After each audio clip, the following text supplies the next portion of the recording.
The penthouse sat 60 floors above Chicago, and from up there the whole city looked like something that already belonged to Kellen Voss. He was 37, tall, built like a man who'd learned that softness gets you killed, with cold, gray eyes and a stillness that made grown men forget how to breathe. He didn't shout. He never had to. They called the Voss name a lot of things across this city, but nobody had ever called it kind. Then the elevator opened, and she walked in like a woman being marched to her own sentence.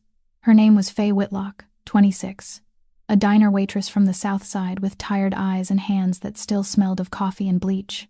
Her coat was thin, her shoes were cheap, and her chin was lifted anyway. She wasn't there by choice. Her mother was dying in a hospital bed. The surgery cost $80,000 she didn't have, and one desperate deal was the only thing left one night with a Mafia boss, to keep her mother breathing. She told herself she could survive one night. She told herself she wouldn't feel a thing. But what happened after that night was something no one saw coming, least of all her. If stories about broken people and dangerous love move something in you, do me a small favor. Tap that like button, share this with someone who needs it tonight, and subscribe so you never miss a story like this one. Now, let's get back to the night. A poor waitress walked into the devil's home to save her mother, and the unbelievable thing that happened next. Preston Hale stepped in behind Faye with the stride of a man convinced he had just delivered something of considerable value, his smile slick as oil as he swept one hand toward her, as though he were presenting a brand new car fresh from the factory floor. Kellen Voss didn't turn around at once. He stood beside the enormous wall of glass with his back to them, the drink in his hand perfectly still, and that very stillness seemed to lower the temperature in the room by several degrees. "This is her," Preston announced, his voice swollen with self-satisfaction. "My debtor. She can't pay a single cent, so I thought you might prefer this form of payment.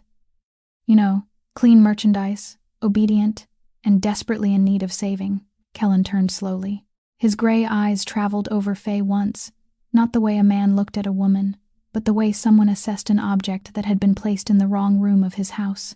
Faye stood straight beneath that gaze, her hands clenched tightly to conceal their trembling, yet her chin didn't lower even a fraction of an inch. "You don't have to let Preston speak for me," she said, her voice quiet but clear enough to cut straight through his smugness. "I came here to repay a debt, not to beg." The words fell into the silence like a stone striking the surface of a frozen lake. Preston faltered for half a second, then burst into laughter, trying to smooth over the moment. "See?" he said to Kellen. "She's got some nerve." Kellen didn't smile. He set his glass down on the stone table, the sound soft yet final, then moved several steps closer, near enough for Faye to catch the scent of sandalwood and something colder than the air conditioning in the space surrounding him. He studied her longer than necessary, then turned toward Preston with the weary expression of a man who had just been inconvenienced. "Take her away," Kellen said. "I don't buy people." Preston blinked, his smile stiffening like cooled gelatin. "You're joking," he said, the polished smoothness beginning to slip from his voice. "I went to all the trouble of bringing her here. Do you have any idea what she's worth?" Kellen didn't answer, and it was that silence that made Preston swallow hard. But he wasn't the sort of man who willingly walked away empty-handed. His gaze shifted toward Faye, and something in it made her stomach tighten, a cold calculation newly forming behind his eyes. "Fine," Preston said, his voice suddenly gentle in a way that felt dangerous. "If you don't want her, I'm not letting her walk away for nothing. A debt is still a debt, and there are plenty of ways for a woman like this to repay one." He took a step toward Faye. "I've got a few friends," he continued. "They aren't as particular as you are." Faye stepped backward until her shoulder struck the edge of the table behind her, but she didn't cry out, and she didn't plead. She only lifted her eyes to Preston, their rims red with unshed tears, yet still burning with the last hard spark of defiance she possessed. "I already told you," she said through clenched teeth. "I'll repay the debt my way, not yours." Preston merely smiled, and his hand reached out to seize her arm. At that exact moment, Kellen's voice sounded through the room, low, even, and colder than any shout could ever have been. "Take your hand away." Preston froze halfway through the motion. The entire room seemed to stop breathing beneath that command. Kellen didn't move another step, and he didn't raise his voice, but his eyes had changed. The weary indifference of a man being bothered was gone, replaced by something as sharp as a blade newly drawn from its sheath. Preston slowly lowered his hand, a strained smile twisting across his face. "I thought you didn't want her," he muttered. Kellen stepped forward and placed himself between Preston and Faye.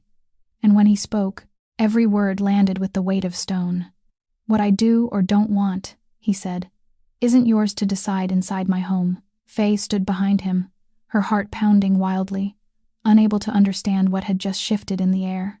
She knew only that the cold, distant man who had rejected her a minute earlier was now standing between her and danger, as though she had somehow come to belong to something whose fate only he had the right to determine. Kellen turned his back on Preston, as though the man no longer deserved another moment of his attention, then crossed to the gleaming walnut desk in the corner of the room, opened a drawer, and took out a thin file. "How much?" he asked without looking up. Preston blinked, not understanding. "I asked how much she owes you," Kellen repeated, his voice so even it sent a chill through the room. Preston wet his lips, rapidly calculating how much he might inflate the amount, then named a figure. Kellen looked at him for the first time, with the faintest trace of a smile, one entirely devoid of warmth, and Preston knew at once that he'd been caught lying. "The real amount," Kellen said, "is 43,000. Don't test my patience by lying to me a second time." Preston's face drained of color, because he understood then that this man knew everything, even the figures Preston had believed belonged to him alone. Kellen pulled out a check, wrote several lines in firm, decisive strokes, then tossed it onto the desk and sent it sliding toward Preston. "Take it," he said. "Her entire debt belongs to me now. You'll never approach her again. You won't call her, you won't send her messages, and you won't have your people lingering anywhere near her. If I hear your name connected to hers one more time, you won't like the way I deal with it." Preston picked up the check with trembling fingers and glanced at the amount. Though it was a considerable sum, he still felt as though he had just been driven from the table like a dog kicked aside. He tried to force out a few words to preserve what little dignity he had left, but Kellen had already turned away, and Milo, the quiet man who had been standing guard beside the door all this time, stepped forward and opened it with an unreadable expression. "Out," Milo said curtly. Preston looked at Faye one last time, his eyes filled with the bitterness of a man who had just lost a profitable prize. Then he stepped into the hall, and the door closed behind him with a soft but final click, like the sound of a sentence being passed. Silence settled over the room. Faye remained where she was, her heart still racing as she struggled to understand what had just happened. She had prepared herself for the worst. She had told herself that she would survive this night at any cost. Yet now the man who should have been the greatest threat of all had severed the chain binding her to Preston with nothing more than a single check. She didn't know whether to thank him or fear him. "Why?" she asked, her voice rough. Kellen turned to look at her, and there was no answer in those gray eyes, only a calculation she couldn't read. He didn't respond to her question. Instead, he walked toward her, stopping at a distance that forced her to lift her face to meet his gaze, then spoke in a low, measured voice, every word falling like a pebble dropped into a deep well. "From now on, you don't owe Preston Hale anything. You owe me." Faye swallowed hard. "Then what do I have to do?" she asked, fighting to keep her voice from trembling. Kellen studied her for a long moment, as though weighing something he himself hadn't entirely decided, and then he spoke. "Stay here. 30 days. Faye blinked, certain she had misheard him. "Stay here?" she repeated. "To do what?" Kellen offered no explanation. "Those are my terms," he said. "For 30 days, you live under this roof, you do what I ask, and after that, the debt is erased. Your mother will have her surgery." Faye felt the blood turn cold in her veins when he mentioned her mother, because she hadn't said a single word to him about her. Yet somehow he already knew. "What do you know about my mother?" she asked, and this time her voice fractured slightly. "I know everything about the people who enter my home," Kellen replied flatly. "That's why I'm still alive." Faye stood there, torn between suspicion and a thread of hope so fragile it hurt, because what were 30 days compared with her mother's life? Yet she was wise enough to know that no man in Kellen Voss's world ever gave anything away without demanding twice as much in return. "What happens after 30 days?" she asked, searching for the trap hidden inside his words. Kellen didn't smile, and he didn't frown. He merely looked at her with the calm of a man long accustomed to being feared. "Then you're free," he said, "but you'll discover, Miss Whitlock, that freedom isn't always what people think it is."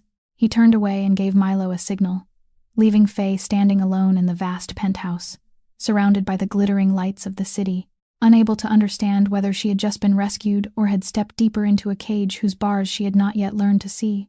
That night, After Milo led her through hallways, softened by thick carpeting, to a bedroom larger than any apartment she had ever rented, Faye sat alone on the enormous bed beneath spotless white sheets, and in that silence, the trembling she had held back throughout the entire evening finally broke free. She pulled the thin blanket around herself, covering the naked body that had never felt so exposed, not because there wasn't enough fabric, but because, for the first time in her life, she felt as though everything she had ever possessed had been stripped bare and assigned a price. The bedroom door opened quietly, and Kellen stepped inside, shirtless, wearing only a pair of dark sweatpants, his hair still damp, the faint scars across his shoulder and ribs telling a story she didn't dare ask him to explain. He didn't approach her in the way she had feared. He sat on the edge of the bed, leaving some distance between them, his elbows resting on his knees, and watched her in silence as though she were a puzzle he hadn't yet finished solving. Faye tightened the blanket around herself, her eyes red and swollen, but she didn't lower them, and when she began to speak, it wasn't to beg. She spoke because the silence had grown so heavy that she needed to release what it was pressing down inside her. "She used to be a nurse," she said softly, her voice thick with emotion. "My mother. She spent 40 years caring for other people, staying awake through the night beside patients who weren't related to her by blood. And now that she's the one lying in a hospital bed, there's no one and nothing left, except a bill I couldn't earn enough to pay in an entire lifetime." Kellen said nothing. He only watched her, and the cold, appraising look he had worn earlier that evening was gone, replaced by a strange attentiveness, as though he were listening to a language he had forgotten long ago. "I have a younger brother too," Faye continued, and her voice softened when she spoke of him. "Teddy. He's only 14. He has severe asthma, and on nights when the weather changes, he can barely breathe. I'm the only person left to take care of him. My father walked away before Teddy was even old enough to walk, so I worked double shifts. I skipped breakfast. I sold away every hour of sleep I had, just so he could have his medicine and my mother could have food. I thought I was managing until the day the doctor told me that if she didn't have surgery within a week, she wouldn't survive." She stopped, and a single tear rolled down her cheek. She didn't wipe it away.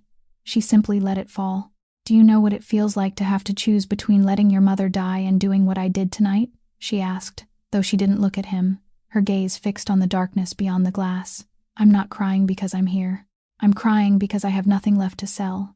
People think losing all their money means they've lost everything, but it doesn't. Losing everything is when you realize the only thing you have left to trade is yourself, and you still have to do it because someone you love is waiting for the chance to live."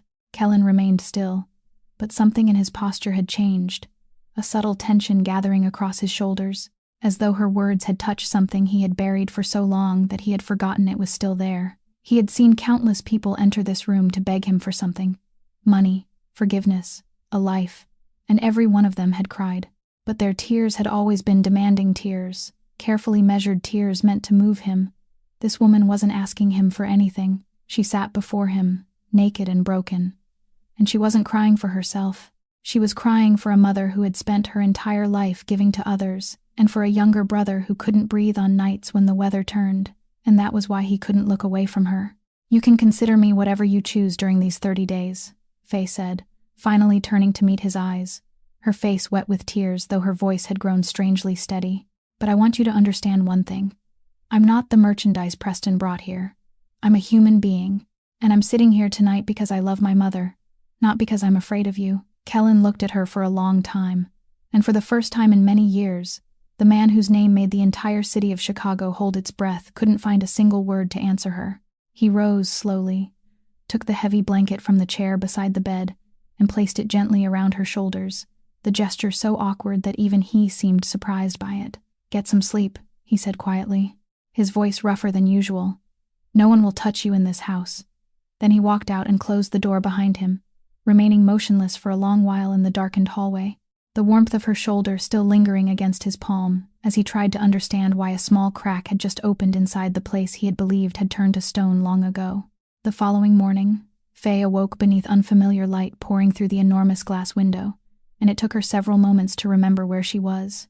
When the memories of the night before came rushing back, she sat upright with the feeling that she had awakened from a dream she couldn't decide was a nightmare or a miracle.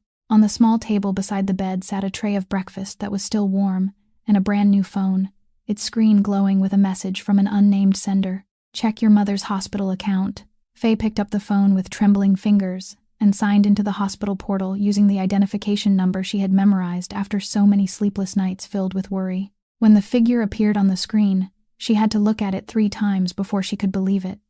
The entire $80,000 bill had been paid in full. Her mother's surgery status had changed from awaiting payment to scheduled. Faye sat motionless, one hand covering her mouth as tears spilled from her eyes. But this time they were tears she couldn't name. Relief washed through her so completely that her whole body seemed to collapse beneath it. Yet at the same time, an unbearable heaviness pressed against her chest until she could barely breathe, because she knew exactly what that number had cost her. The bedroom door opened, and Kellen stepped inside, already dressed immaculately in a dark suit. Nothing remained of the quiet man who had sat at the edge of her bed the night before. He had become once again the powerful boss whom the entire city treated with fearful respect. "She'll have the surgery on Thursday," he said without preamble. "The best doctor money can hire. That's my part of our agreement." Faye looked up at him, and a tangled storm of emotions rose inside her that she couldn't begin to arrange. Gratitude tore through her alongside humiliation, because her mother's life was now tied to a check written by this man, and that made her want to kneel before him in gratitude and scream in hatred at the world that had forced her to make such a bargain. "Thank you," she said softly, and the 2 words tasted bitter in her mouth. Kellen didn't accept her gratitude, nor did he behave as though he had done anything generous. He merely nodded as though another clause in a contract had been settled. "Don't thank me," he said.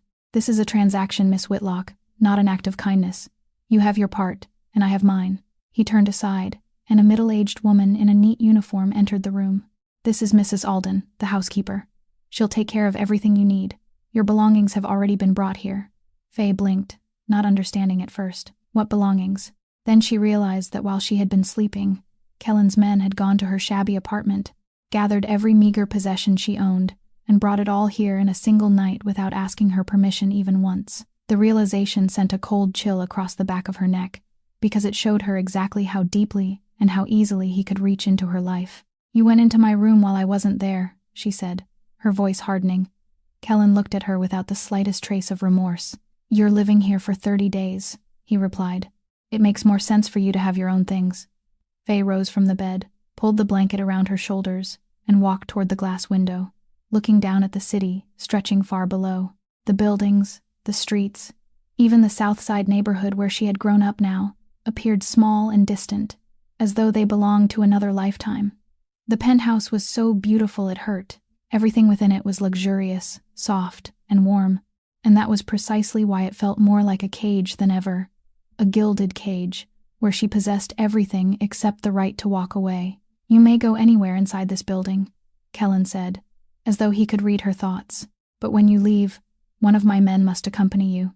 That isn't meant to imprison you. It's meant to protect you. There are people in my world who would use you against me if they learned you were here." Faye turned to look at him.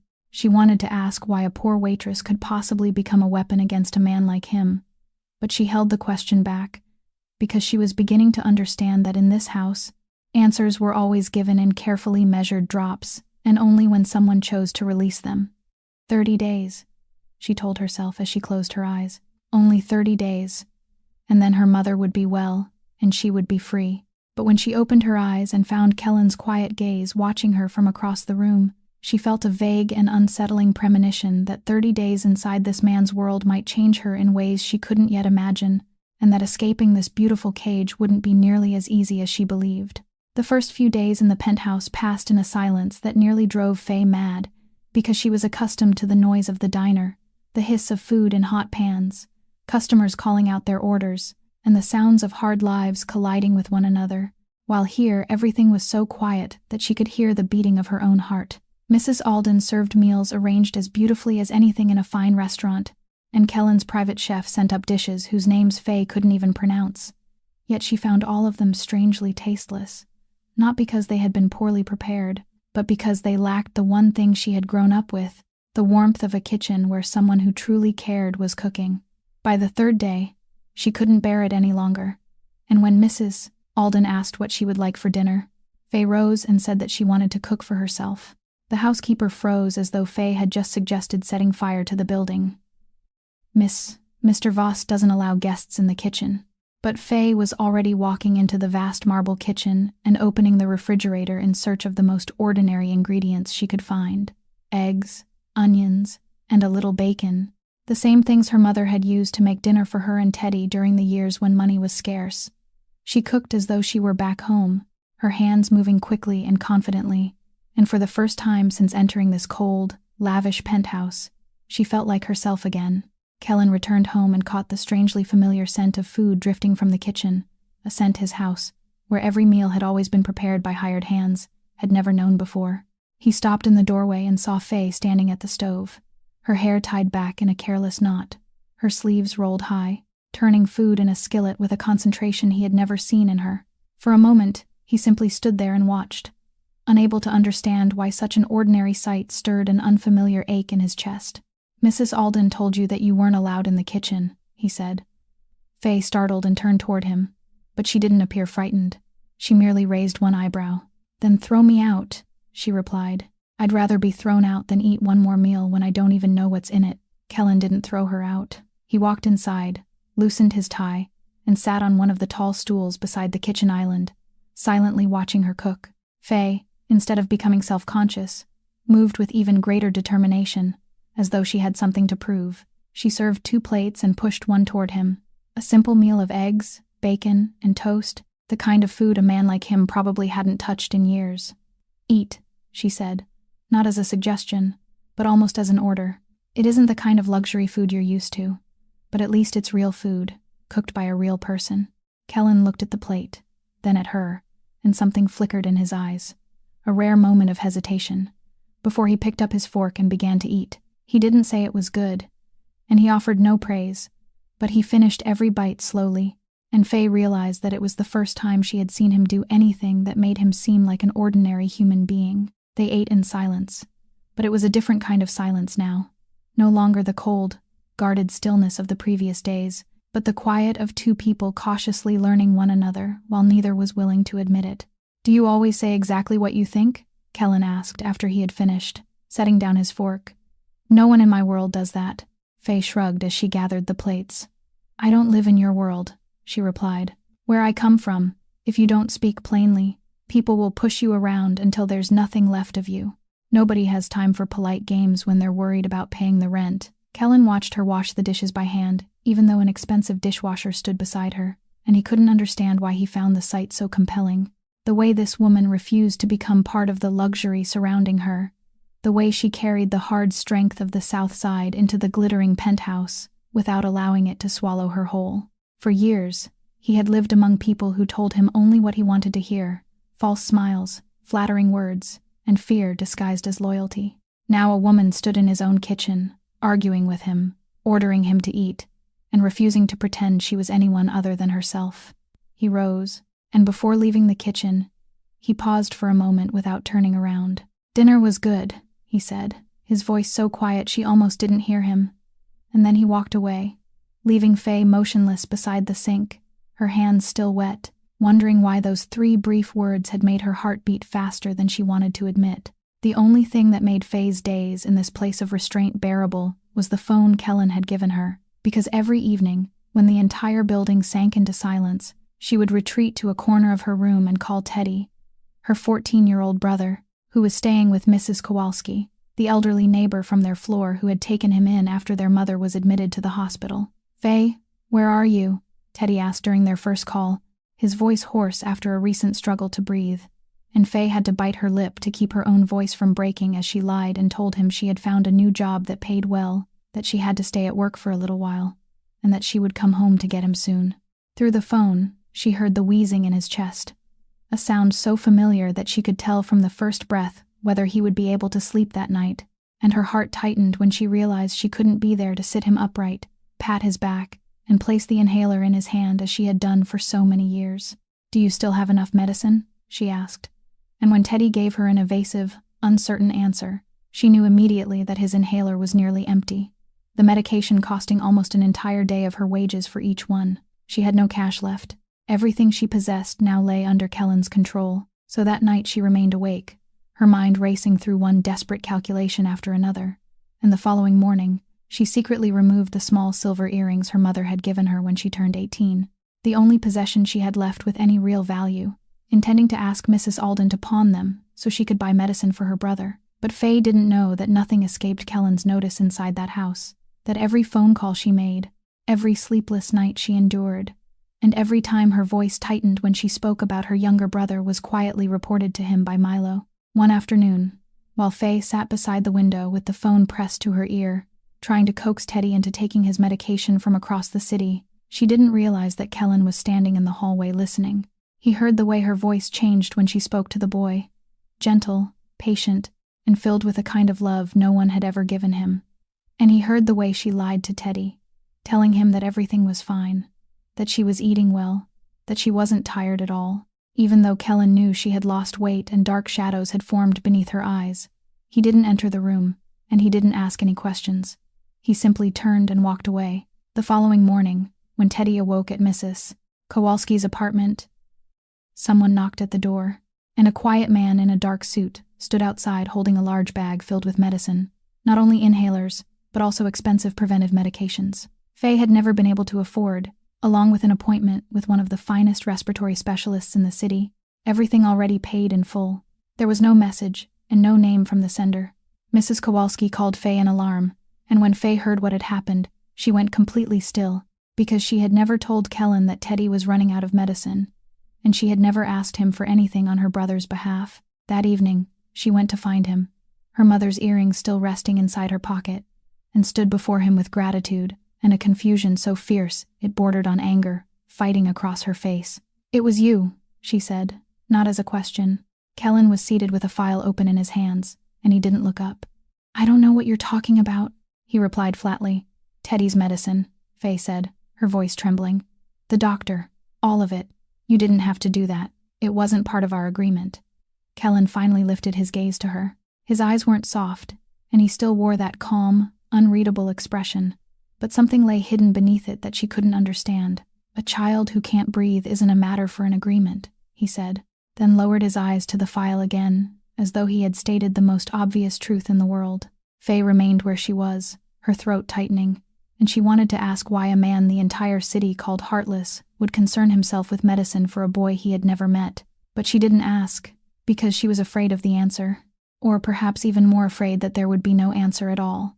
She only whispered, "Thank you," and this time the words didn't taste bitter as they had before. Then she returned to her room, and for the first time since entering that gilded cage, she lay down and slept through the entire night, because for the first time in far too long, she knew her younger brother would be able to breathe, and the thought that the cold, distant man had quietly given her that peace left her heart tangled in emotions she wasn't yet ready to name. That fragile peace shattered one afternoon when the private elevator to the penthouse opened, and a woman stepped out as though the entire building belonged to her. And Faye knew at first glance that she wasn't an ordinary visitor. She looked to be in her early 30s, tall and poised, wearing an expensive wine-colored dress that clung closely to her figure. Her dark, blonde hair swept into a flawless bun without a single strand out of place, and her face possessed the kind of beauty polished over generations of wealth. Sharp, perfect, and empty as a statue. Her gaze swept over Faye from her hastily tied hair to her bare feet, and the faintest smile touched the corner of her mouth, the kind of smile that made Faye feel stripped bare and assigned a price in the space of a single second. "So this is why Kellen has been too busy to answer my calls these past few days," the woman said, her voice sweet as honey and cold as ice. "I'm Corinne Ashworth. Perhaps you haven't heard my name, but you will soon enough, because I'm going to become the wife of the man who is allowing you to stay here." Faye felt as though someone had poured a bucket of ice water over her, not because she was jealous, she told herself, but because the words wife and that man had come together to create a picture she had never allowed herself to imagine. Corinne walked into the living room, lowered herself into an armchair, as though she had sat there 100 times before, then crossed her legs and regarded Faye with the fascinated amusement of a cat watching a mouse. "Don't misunderstand me," she said. "I didn't come here to fight over a waitress. I came to remind you of your place." Her eyes narrowed. Kellen Voss doesn't keep people out of kindness. He keeps them because they're useful, and when they stop being useful, he throws them away without blinking. So if you're nurturing some foolish little dream, you'd better wake up before you get hurt. Faye straightened, and though everything inside her was unsteady, she lifted her chin in the way that had long ago become instinct. "I'm not dreaming of anything," she replied, her voice so calm that even she was surprised by it. "I'm here to repay a debt, and when it's paid, I'll leave. You don't need to worry about me." Corinne gave a quiet laugh without the slightest trace of amusement. "I'm not worried," she said. "I'm only being kind enough to warn you." But there was something in Corinne's eyes when she spoke that made Faye uneasy, a cold calculation hidden beneath the polished arrogance, as though this woman hadn't come merely to intimidate a rival, but to observe, measure, and search for something. At that moment, Kellen stepped out of his study, and Faye clearly saw his expression harden for half a second when he noticed Corinne. It wasn't the happiness of a man seeing his fiancée. It was the wariness of someone who had just watched a chess piece move to the wrong square. "What are you doing here, Corinne?" he asked, his voice level but carrying a layer of cold beneath it. Corinne rose and walked to him, placing one hand against his chest with a show of intimacy so deliberate that it was clearly meant for Faye to see. "I missed you," she said. "My father wants to know when our families are going to sit down and discuss the wedding. He says this alliance matters to both sides, and he doesn't like being kept waiting." Kellen removed her hand from his chest, not roughly, but with unmistakable finality. "I'll discuss that with your father when I'm ready," he said. "Not today." Corinne pressed her lips together, and for one brief moment, a crack appeared in her perfect mask, revealing something that was both furious and afraid, before she restored her smile and turned toward Faye one last time. "It was lovely meeting you," she said, her voice sweet once again. "Enjoy your time here while you still can." Then she stepped into the elevator and disappeared. Silence settled over the room, and Faye turned toward Kellen, unable to hide the question in her eyes. "You're going to marry her," she said softly. Kellen didn't look at her. His gaze remained fixed on the elevator doors that had just closed. "It's a business arrangement," he replied, his voice low and distant. "Between my family and the Ashworth family. It has nothing to do with affection." But the way he said it, the tension gathering across his shoulders, made Faye understand that this marriage wasn't as simple as an alliance. It was more like a noose someone was slowly tightening around his neck, and for the first time, she realized that the most powerful man she had ever met might also be trapped inside a cage of his own, except his bars had been forged from names and debts she had not yet begun to see.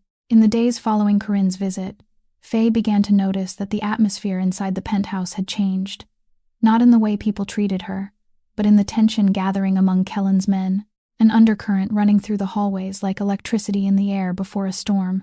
Milo, the quiet right-hand man who always seemed to stand somewhere in the shadows, was moving around more often now, making more phone calls, and each time he entered Kellen's study, the door remained tightly closed for long stretches of time.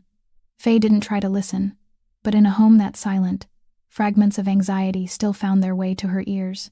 One evening, as she passed the hallway leading to the library, she heard Milo's lowered voice coming through the narrow opening beneath the door, every word sharp with restraint. "Someone is leaking information, boss," Milo said. "The shipment at the Western warehouse, the schedule for the meeting with the Detroit people, even details known only to the inner circle. The Ashworth family is always one step ahead of us, as though they can read your mind. That isn't a coincidence. There's a rat in the house." Faye heard Kellen's voice then, deeper and colder than usual. "Who knew about the Detroit meeting?" Milo remained silent for a moment before answering. "Only 6 people. Every one of them has been with us for years. That's exactly what worries me." Faye hurried away before anyone discovered her, but Milo's words left behind a vague and growing unease, because she was beginning to understand that the danger in Kellen's world didn't come only from outside. Something within it was beginning to rot. The following morning, a new face appeared in the penthouse, a woman in her early 30s named Renata, who was introduced as the new accountant responsible for the organization's legitimate books, and from the very first moment Faye saw her, she sensed that something about the woman wasn't right, though she couldn't say exactly what it was. Renata was polite and impeccably groomed, and her smile appeared at precisely the proper moments, but her eyes never smiled with it. She had a habit of observing everything too carefully, remembering details too well, and asking questions that sounded harmless, while somehow brushing against the most sensitive places. "Are you a special friend of Mr. Voss?" Renata asked Faye that first afternoon in a friendly voice when they happened to meet in the kitchen. "I've heard he's never allowed anyone to remain here this long. You must be very special to him." Faye answered vaguely that she was only a temporary guest, but she noticed Renata glance at her phone, then at the door to Kellen's study, quietly recording everything with an attention cleverly disguised as casual conversation. That evening, Faye accidentally saw Milo speaking with Kellen on the balcony, and this time Milo's voice was filled with suspicion. "That new woman, Renata, I had her background checked. Everything is clean, too clean, boss. I don't like it. No one has a record that perfect unless someone built it for them." Kellen stared out over the city, one hand tightening slightly around the railing. "Keep her where you can see her," he said. "Give her access to information that doesn't matter, then watch where it goes.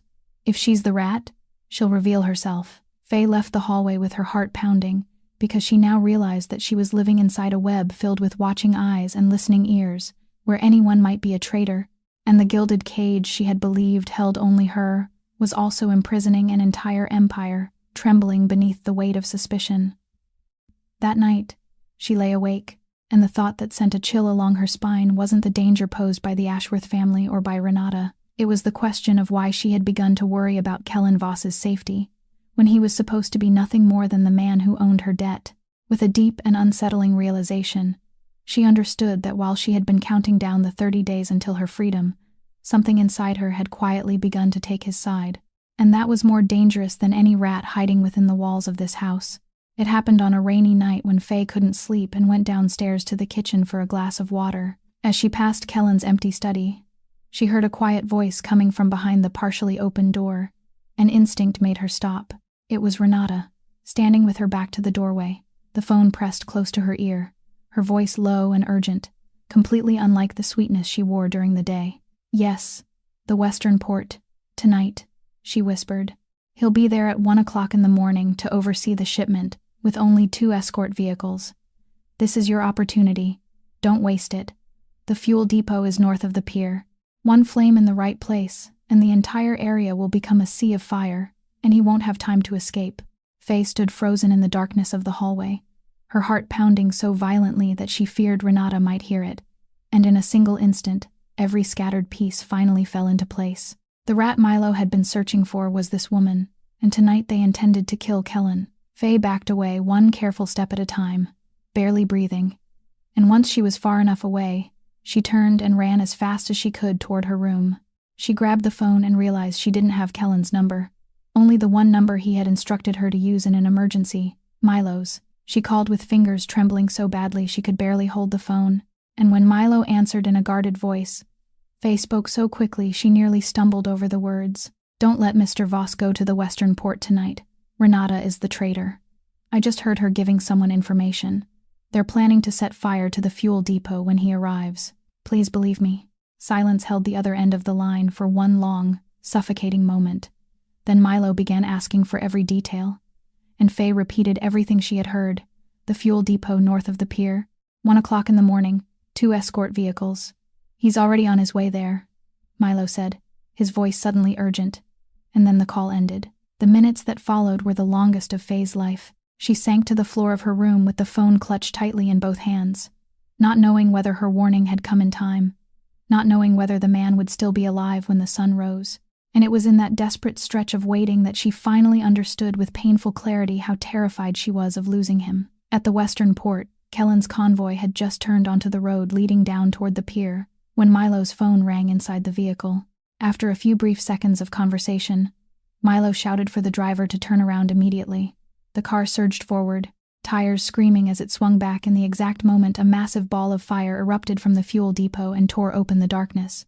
The explosion struck the men inside the vehicle like a blow to the chest, while towering flames roared into the rainy sky, turning the entire dock into a blazing orange sea, exactly as Renata had described. If the convoy had been 30 seconds slower, it would have been caught directly inside the blast zone. Kellen sat in the car, watching the flames through the rain-speckled window, his expression unchanged, though his jaw tightened, because he understood exactly how narrowly he had escaped death, and he knew who had pulled him back from it. No one was injured. Only the warehouse and the fuel were destroyed. A devastating loss of property, but not a single life. And in Kellen's world, that was already a victory. When he returned to the penthouse near dawn, the smell of smoke still clinging to him, Faye was waiting in the living room. The moment she saw him step out of the elevator alive and unharmed, she couldn't hold herself together. Her legs gave way beneath her with relief, and tears spilled from her eyes before she understood why. "You're all right," she cried, her voice breaking apart. I thought I was too late." Kellen walked toward her and stopped in front of her, looking at her for a long time. There was nothing left in his eyes of the cold, unreadable distance he usually carried. Instead, there was something she had never seen before, the profound confusion of a man who had just realized he owed a debt that money could never repay. "You saved my life," he said softly, almost to himself. "No one in my life has ever done that without asking for something in return." Faye wiped away her tears and looked up at him, and in the silent moment that passed between them, both of them understood that the boundary between creditor and debtor, between the one who possessed and the one who was possessed, had been burned away by the fire that night, along with the warehouse at the port, and neither of them knew how to return to the other side. In the days after the fire at the port, something between Faye and Kellen shifted without either of them putting it into words, as though the flames that night had burned away the invisible rules that had once kept them apart. Renata disappeared that same night before Milo could act, which only confirmed what Faye had overheard. But instead of blaming her or questioning her like a suspicious outsider, Kellen did something that left her unsettled. He began allowing her closer to his world. He no longer shut the study door tightly when she passed by, no longer lowered his voice when she entered the room, and there were evenings when he remained for a long time at the kitchen counter while she cooked, saying very little, simply staying there in silence, as though her presence had become the only thing in that house that allowed him to breathe more easily. One night, as they sat beside each other beneath the soft light of the living room, the glittering city stretching far below the glass windows, Kellen spoke in a deep voice she rarely heard. "I've spent my entire life trusting no one," he said, looking not at her, but into the darkness beyond the glass. "In my world, trusting someone is the fastest way to die, and yet a waitress I forced to stay here to repay a debt became the only person in 10 years who stepped forward to save my life. Even though you didn't owe me that, even though you should have been glad to see me disappear. Why did you do it?" Faye remained silent for a moment, her hands folded together in her lap, then answered with a truth so simple that even she felt exposed by it. "Because I didn't want you to die," she said softly. "I know how unreasonable that sounds. You're the man who bought my entire life with a check. You kept me inside this beautiful cage. You should have been the person I hated most in the world. But I've been in this house long enough to see things the city outside never sees. I saw the way you made sure my brother had medicine without saying a word. I saw you finish the plate of eggs I cooked as though it had been years since anyone had made something for you with genuine care. And I realized that the man all of Chicago fears may be lonelier than anyone I've ever known." Kellen turned to look at her, and something wavered inside those gray eyes, the defenses he had built over so many years slowly lowering before her. And in that moment the distance between them narrowed, not because of an embrace or a kiss, but because, for the first time, they both allowed the other to see the most vulnerable part of themselves. "Your 30 days are almost over," he said, his voice suddenly rough. "The agreement ends this Thursday. Your mother's surgery is over, and she's recovering well. You've repaid the debt. You're free now, Faye." He spoke her name, only her name, without adding her last name as he always had before, and that small detail made something ache inside her chest. "You can leave tomorrow morning if you want," he continued. "No one will stop you." Faye sat without moving, and in her mind, she saw the elevator doors opening, saw herself stepping outside and returning to her old life, returning to the shabby apartment, to the exhausting shifts, to the freedom she had counted down each day to reclaim, and the thought should have filled her with relief. Yet instead, it made her heart tighten in a way she couldn't understand. She looked up at him and asked in a voice so quiet it was almost a whisper, "And what if I don't want to leave?"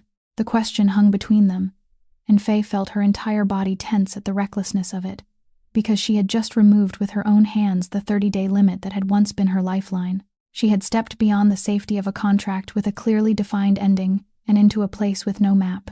Kellen watched her for a long time, and he didn't seize the moment or take advantage of her vulnerability. Instead, there was a caution in him that made her trust him even more. "If you stay," he said slowly, "you need to understand that you're stepping into the most dangerous thing you've ever faced, not because of me, but because of the world around me. There are people who will use you to hurt me, and the night at the port was only the beginning. I can't promise you a peaceful life. I'm not sure I know how to give anyone that." Faye nodded, tears shining in her eyes though her voice remained steady. "I'm not looking for peace," she said. "I'm looking for something real, and this is the most real thing I've touched since the day my mother became ill." Yet even as she spoke those words, a quiet fear still smoldered deep inside her. one she didn't dare confess.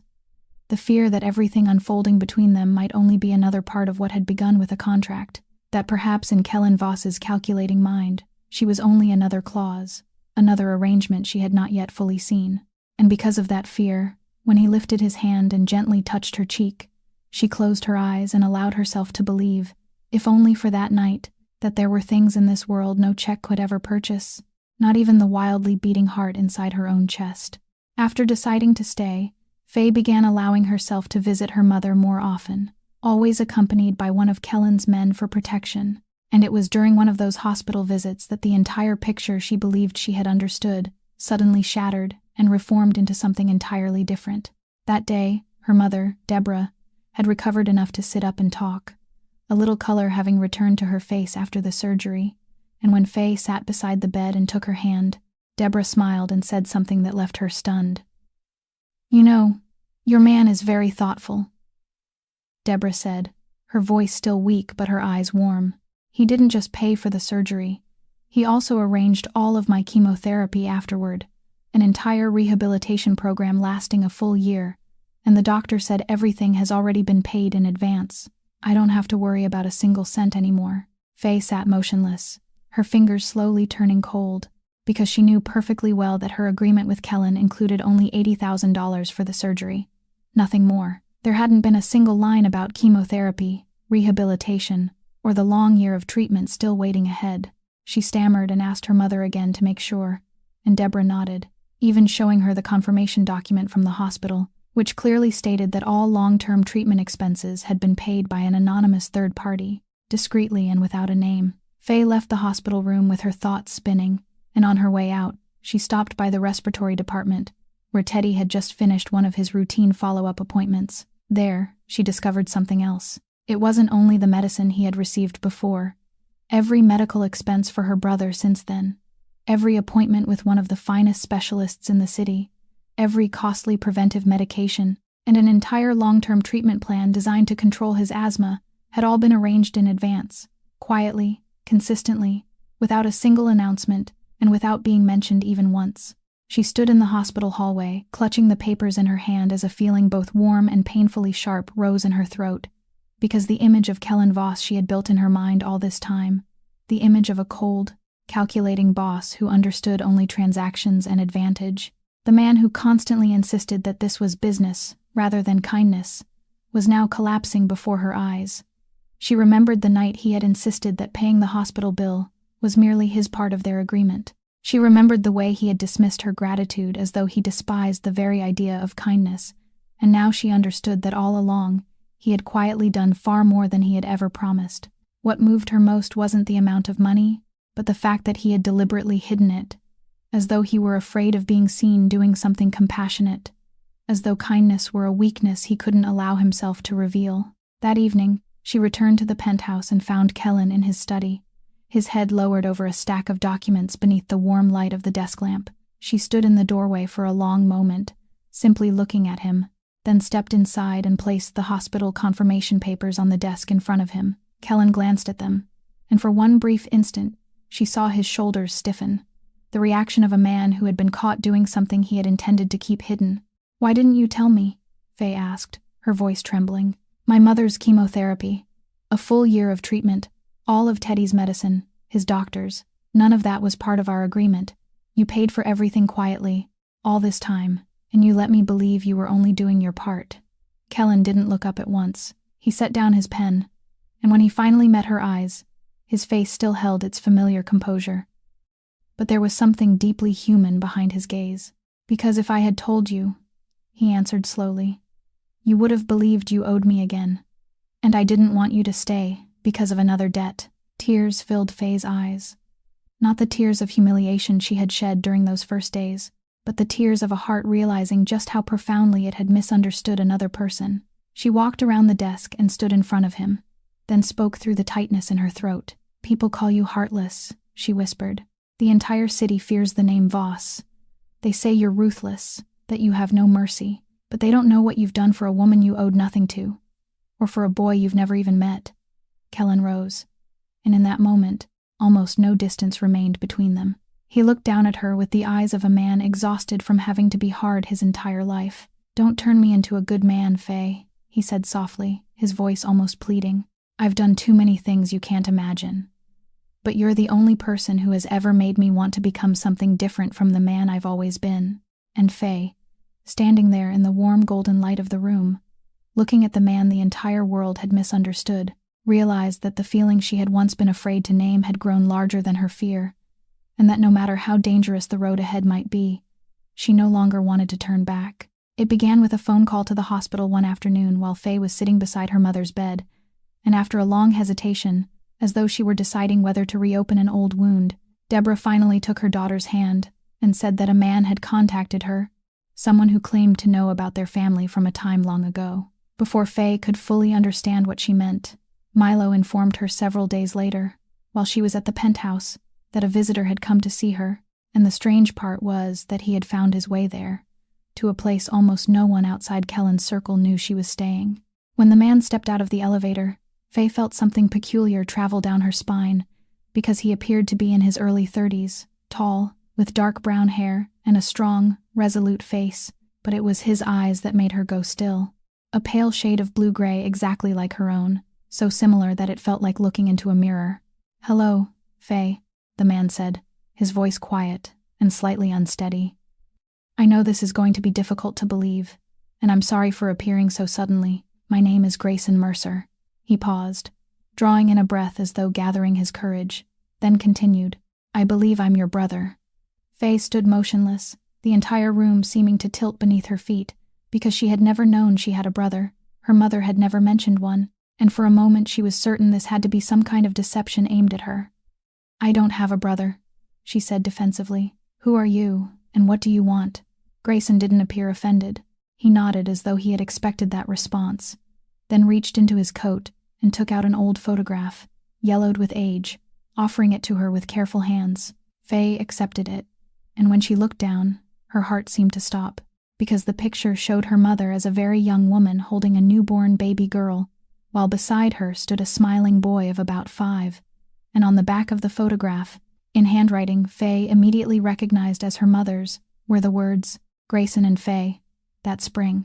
She lifted her eyes to the man standing before her, and pieces she had never known were missing began fitting together with painful clarity. "Our father left when you were barely more than a year old," Grayson said softly, his eyes heavy with sorrow. "But before that, during an argument, he took me with him. I was 5 years old and didn't understand what was happening. He told me our mother had died, that I had no one else. I grew up on the West Coast under another family's name, and it wasn't until he died several years ago that I found some old documents and began following the trail. I've spent years searching, Faye, searching for our mother, searching for you." Faye held the photograph in trembling hands, and a storm of conflicting emotions rose inside her. One part of her wanted to rush forward and embrace this man, wanted to believe that after all those years of carrying her family's burdens alone, she finally had another blood relative she could lean on. But another part, the part life had taught to remain cautious, whispered cold questions into her mind. Why now? Why had he appeared precisely when she was living in the home of one of the most dangerous men in Chicago? How had he known she was there when the entire city didn't know? "How did you find me here?" she asked, unable to hide the wariness in her voice. Grayson hesitated briefly, only for a fraction of a second, but it was enough for Faye to notice. Then he explained that he had hired an investigator, that finding her location hadn't been easy but wasn't impossible with sufficient determination and resources. The answer sounded reasonable, yet something in the way he spoke left a faint, troubled note in her mind, a sense that this man was telling the truth about being her brother while concealing something else, some piece of the truth he wasn't yet prepared to reveal. At that moment, Kellen entered the room, and Faye saw his eyes sharpen instantly when they settled on Grayson, the gaze of a predator assessing a stranger who had entered his territory. She also noticed that Grayson met that stare with an unusual calm, showing none of the unease an ordinary man should have felt while standing before Kellen Voss. The two men regarded each other in a moment stretched tight as wire, and Faye stood between them with the old photograph still in her hand, torn between the joy of reunion and an uneasy intuition that the appearance of her long-lost brother wasn't merely a chance reunion arranged by fate, but the beginning of something larger and darker, whose shape she couldn't yet see. and that the man who carried eyes exactly like hers had entered her life bearing a heavy secret he had not yet spoken aloud. The tension between the two men lasted only a few seconds before Kellen spoke, his voice dangerously calm. "Do you know who you've just invited into this house, Faye? This man isn't simply a brother searching for his sister." Faye turned toward Kellen in confusion, but he never took his eyes off Grayson, and he continued in a voice cold as ice. "I had him investigated from the moment he stepped out of the elevator. Grayson Mercer, born on the West Coast, yes, but that name is tied to something he doesn't want you to know." Grayson sighed, and instead of denying it, he did something that left Faye stunned. He slowly reached inside his coat, careful not to be misunderstood, withdrew an identification card, and placed it on the table. The card bore the seal of the Federal Bureau of Investigation. "I'm a federal agent," Grayson said, his voice deep and direct. "My name truly is Grayson, and I truly am your brother. That part isn't a lie, but I've also spent the past 3 years investigating a money laundering and organized crime network stretching across this city, and that investigation led directly to the Ashworth family, and from them, to him." He tilted his head toward Kellen. Faye felt as though the ground beneath her feet had collapsed, because in a single sentence, the brother she had only just found had become a threat to the man she was falling in love with, and both truths were so real that she no longer knew what to believe. "So that's how you found me here," she said, her voice breaking. "You didn't come because of me. You came because you were watching him, and I was only the path that brought you inside this house."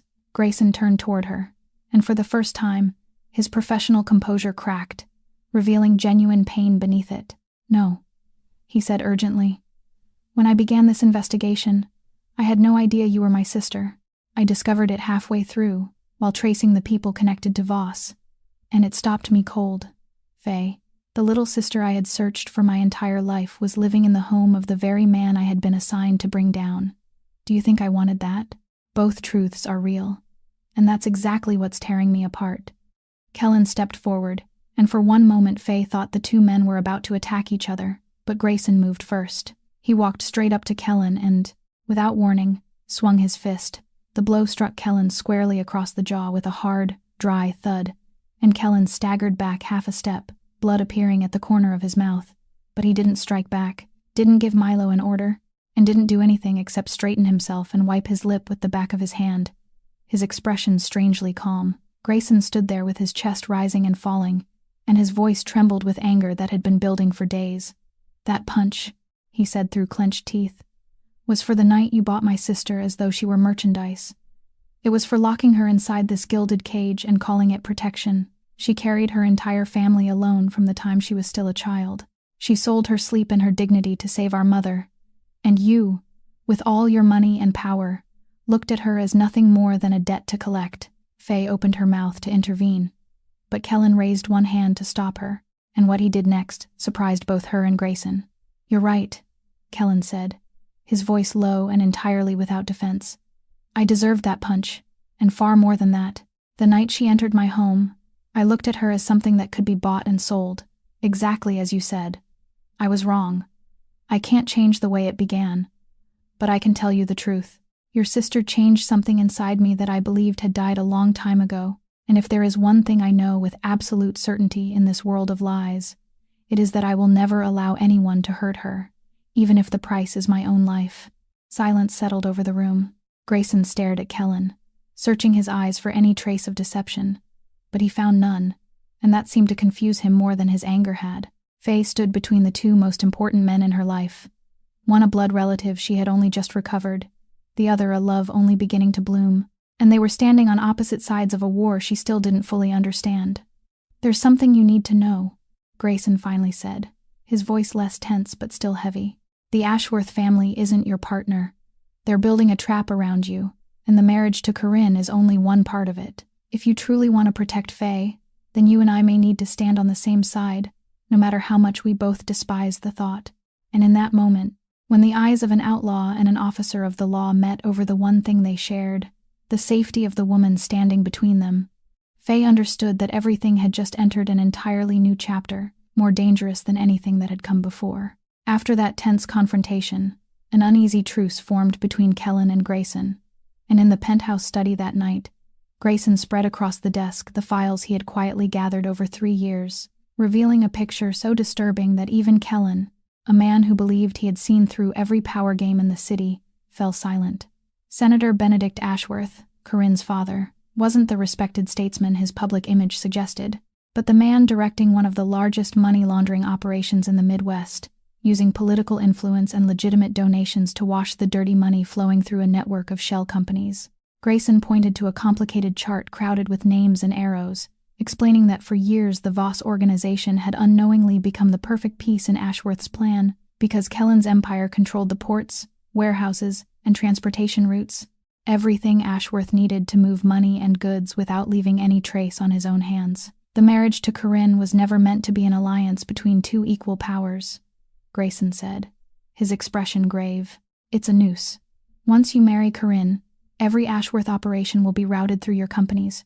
Your name will appear on every document, and when the federal government closes in, and they will close in, the man who goes to prison will be Kellen Voss, while the Ashworth family stands outside with clean hands, perhaps even praised for cooperating to expose you. You aren't their partner. You're the sacrificial lamb they chose a long time ago. Kellen stood motionless beside the window, and Faye saw his jaw tighten as each piece fell into place inside his mind. The contracts Ashworth had pushed, the strange clauses in the marriage agreement that had never made sense, Benedict's eagerness to hurry the wedding, all of it now revealed beneath a cold and merciless light. And the attack at the port? Kellen asked, his voice lowering. Grayson nodded. It was them. Renata was Ashworth's agent inside your organization, and the warehouse fire was meant to eliminate you directly. But if you survived, Ashworth planned to use the chaos to weaken your position, leaving you with no choice but to rely on their political shelter and rush into the marriage with Corinne. Either way, they intended to dismantle you. Faye listened as the blood seemed to turn colder in her veins, then asked the question she feared most. What about me? What part do I play in this plan? Grayson and Kellen both fell silent, and that silence answered her before either man spoke. Kellen moved closer to her and said in a heavy voice, Corinne didn't come here that day only to intimidate you. She came to assess you, to determine what you meant to me. Now I understand why. If Ashworth knows I care about you, then you become my weakness, the leverage they can use to make me do anything they want. Faye remembered Corinne's calculating stare and the words, enjoy your time here while you still can. And now she understood that it hadn't been the threat of a jealous rival, but the cold evaluation of someone deciding how best to use her in a larger game. We're facing someone who doesn't merely have money, Grayson said.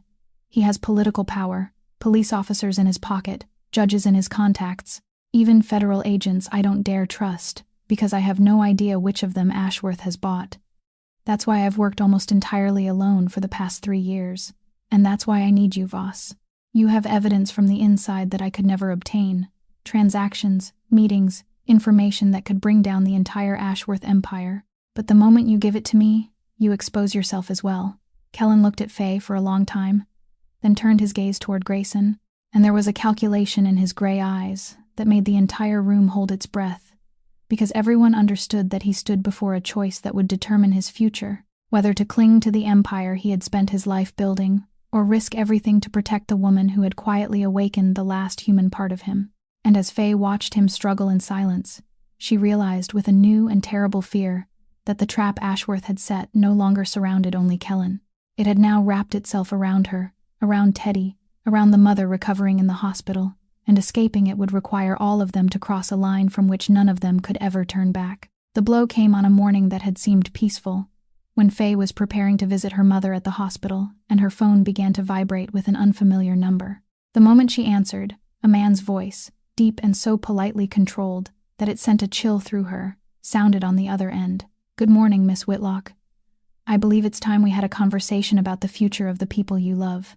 Faye felt the blood freeze in her veins, and before she could ask who he was, the voice continued.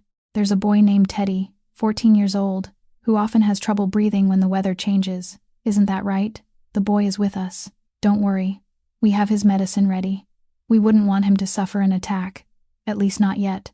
Faye's knees gave way beneath her, one hand gripping the back of a chair, and she heard her own voice break apart.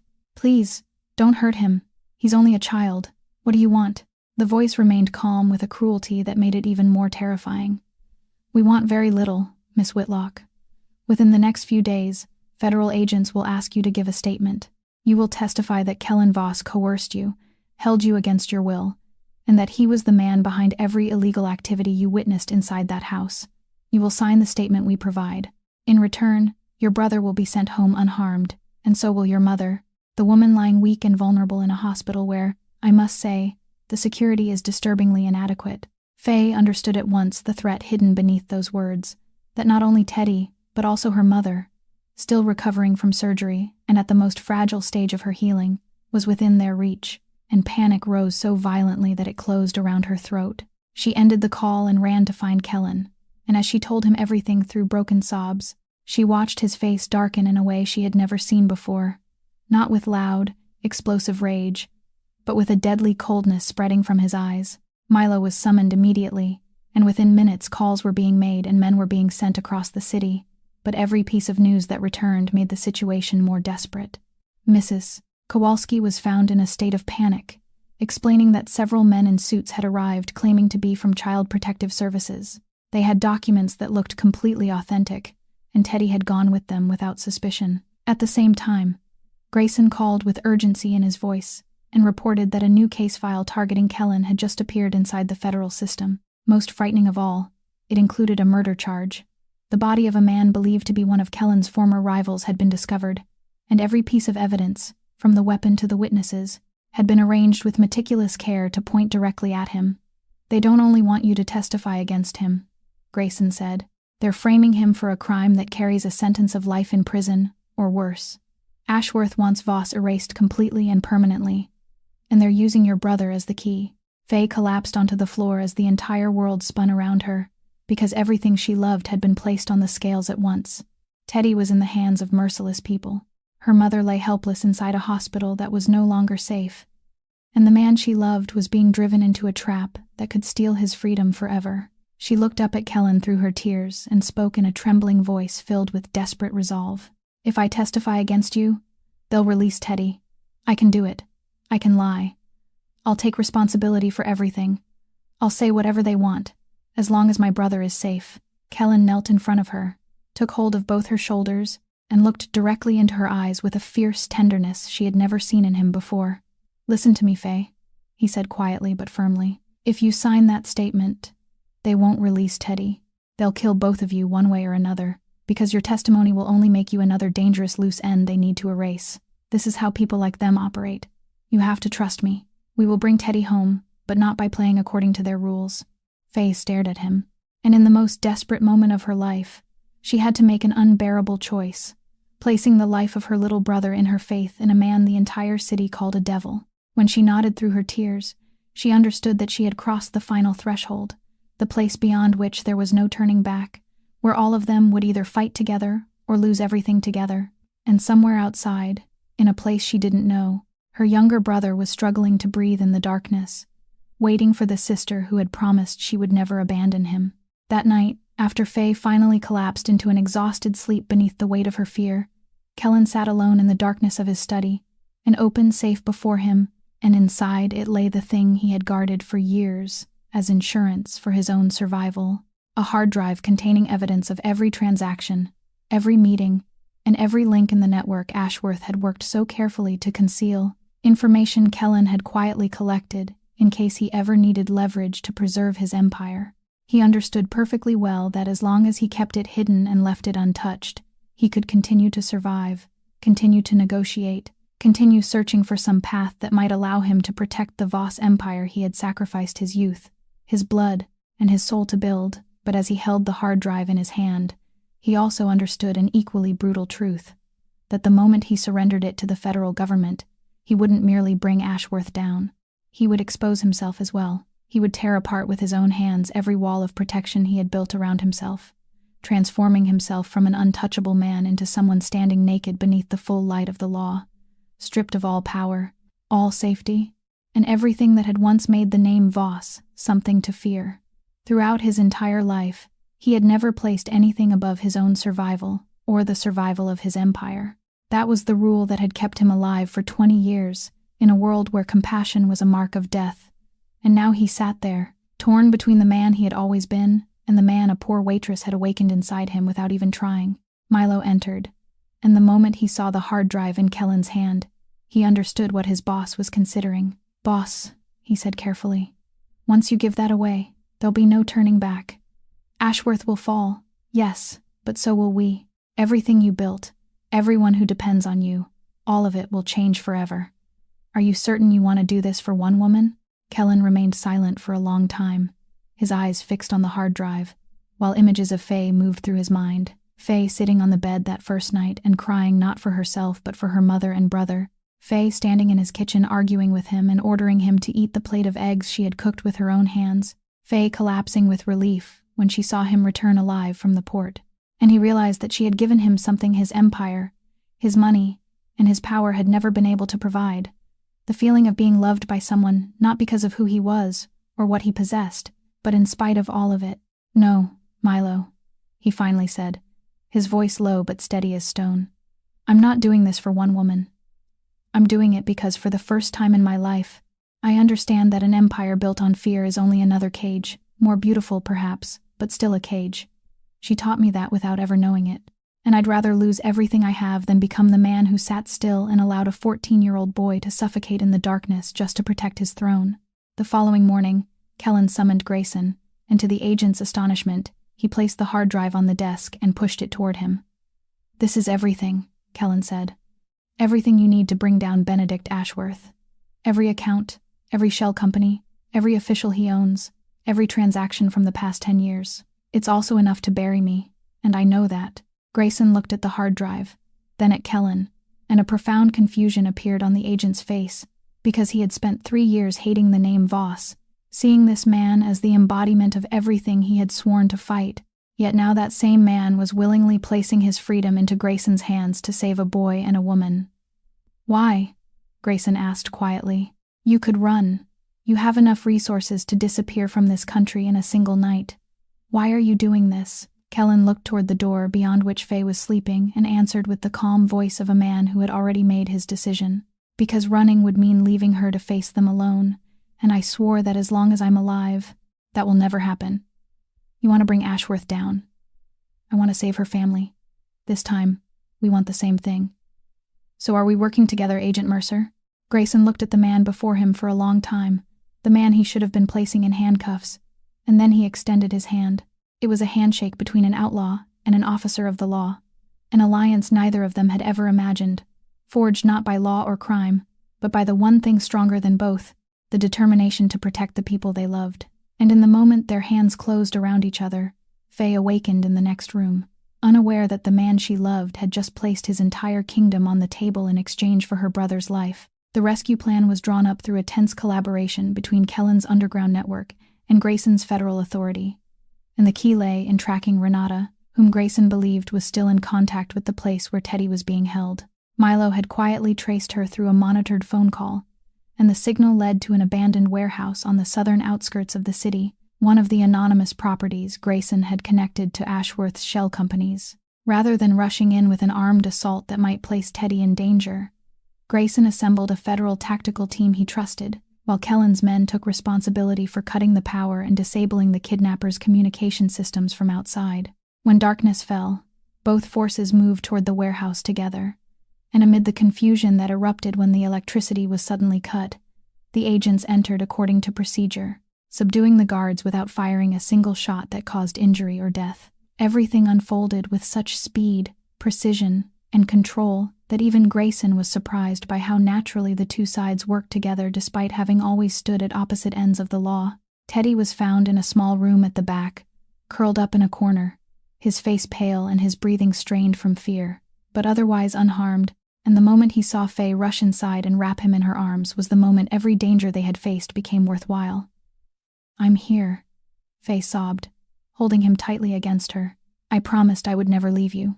And Teddy, though exhausted, clung to her with trembling hands and whispered that he knew she would come. Renata was arrested at the scene while attempting to escape through a rear exit, and when she was cornered and understood that every path of retreat had been blocked, she let out a bitter laugh and began talking in an effort to save herself. It was through her confession that the final revelation, the one that left both Faye and Kellen stunned, came to light. "Do you truly believe everything began with some accidental debt?" Renata said, her cold eyes fixed directly on Faye. "Preston Hale was never merely a lone shark who happened to cross paths with you. He worked for Ashworth from the beginning.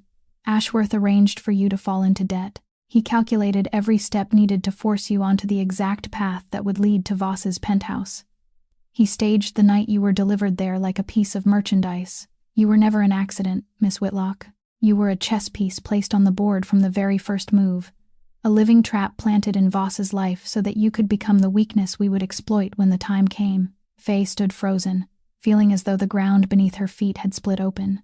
Because with a single statement, her entire story, that fateful night, the debt, the desperation that had driven her into Kellen's home, all of it suddenly appeared to be a performance written in advance by the hand of an enemy. A terrible question rose inside her. If everything had been arranged, then were the feelings she had developed for Kellen real? Or were those emotions also part of Ashworth's plan? A seed planted deliberately from the beginning. She turned toward Kellen, her eyes filled with tears and confusion. "Was all of it false?" she whispered.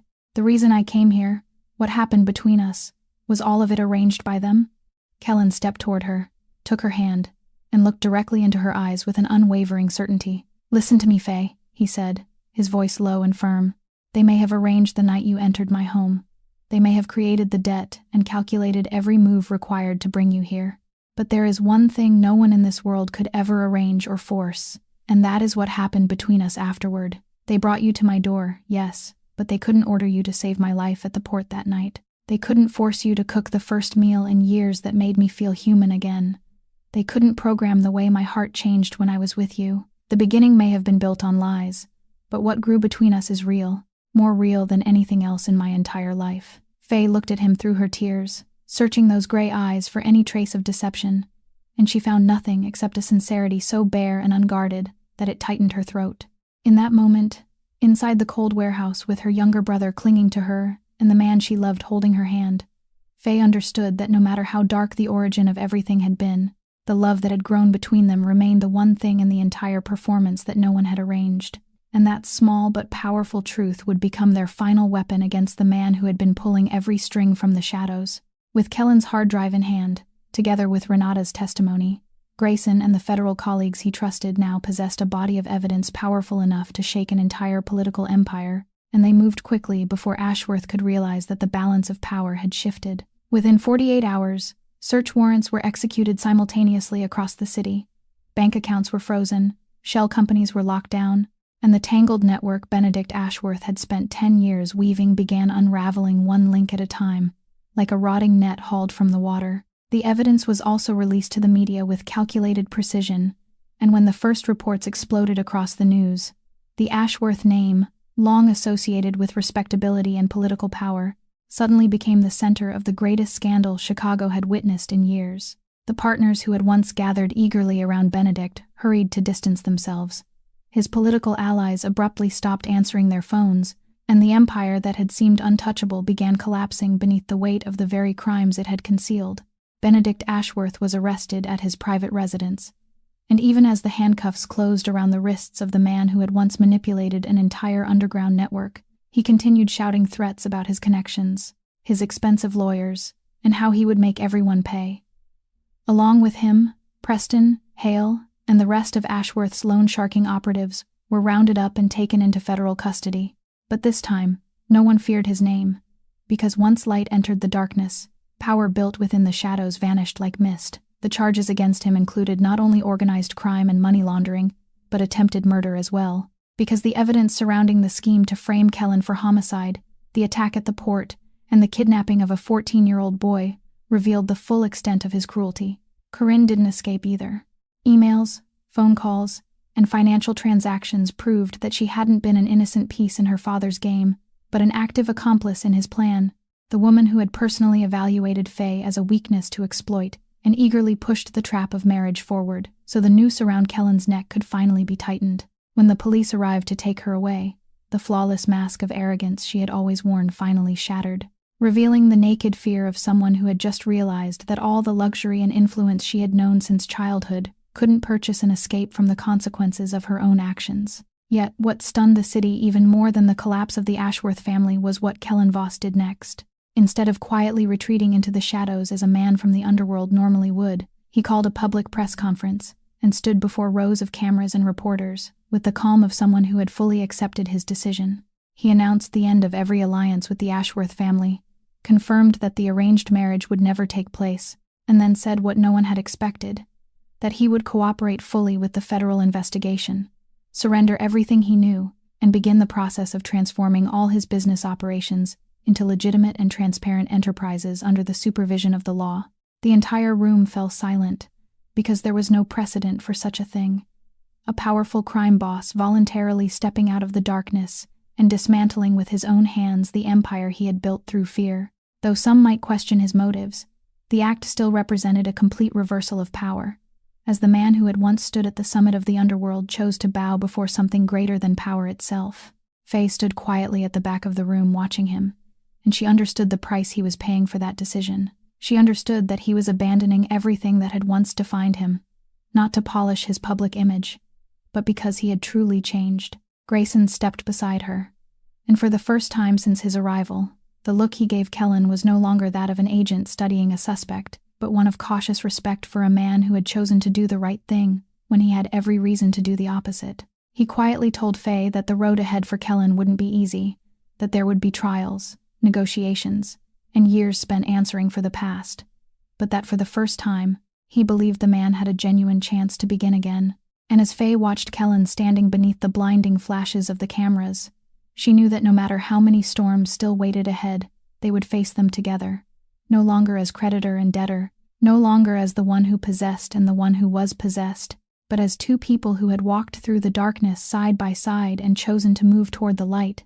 The months that followed unfolded like an entirely new chapter in Faye's life, a chapter she had never dared to dream of during those long, exhausting nights at the old diner. Her mother, Deborah, completed her treatment and gradually regained her strength. Her hair began to grow back, color returned to her cheeks, and her laughter once again filled the warm house they could finally call a true home. Teddy, the younger brother who had once wheezed in the darkness, now had his asthma under control through the finest treatment plan available. He grew taller, stronger, and the fear of a child constantly worried about tomorrow slowly disappeared from his eyes. One afternoon, while the two siblings sat together on the porch, Teddy took his sister's hand and told her that he knew how much she had sacrificed, that he would study hard and live well, so that everything she had given up for him would never be wasted. Faye pulled him into her arms and whispered the words her heart had carried for so many years. "There's only one thing I need from you. Live for me. Live a truly happy life, because that's all I've ever wanted." Grayson became an irreplaceable part of their family, and the moment Deborah officially welcomed him back as the son she had lost so many years before, wrapping her arms around him and sobbing as she called the name of the child she had believed was gone forever, healed a wound that had quietly ached inside her for more than 20 years. The siblings found one another again not only through blood, but through everything they had survived together, and Grayson, who had entered Faye's life carrying a heavy secret, now stood beside her as a true brother, always ready to protect her. As for Kellen, his path toward redemption was never easy. There were hearings, investigations, and long years ahead in which he would have to answer for his past, but he faced them all with the calm of a man who knew he had chosen the right road. What moved Faye most was the way he used his own fortune to establish a fund that helped poor families pay their medical bills. Families who had once been like hers, driven into desperation by hospital expenses they could never repay in a lifetime.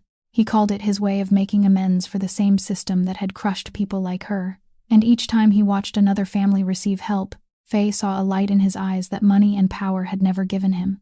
Then, one ordinary evening, in the same kitchen where she had once cooked the first meal that made him feel human again, Kellen stood across from her without cameras, crowds, or any display of power. He took her hand and spoke in a deep, rough voice filled with sincerity. "The night you entered my home, I looked at you as something that could be bought and possessed. I tried to hold on to you instead of loving you, and that was the greatest mistake of my life.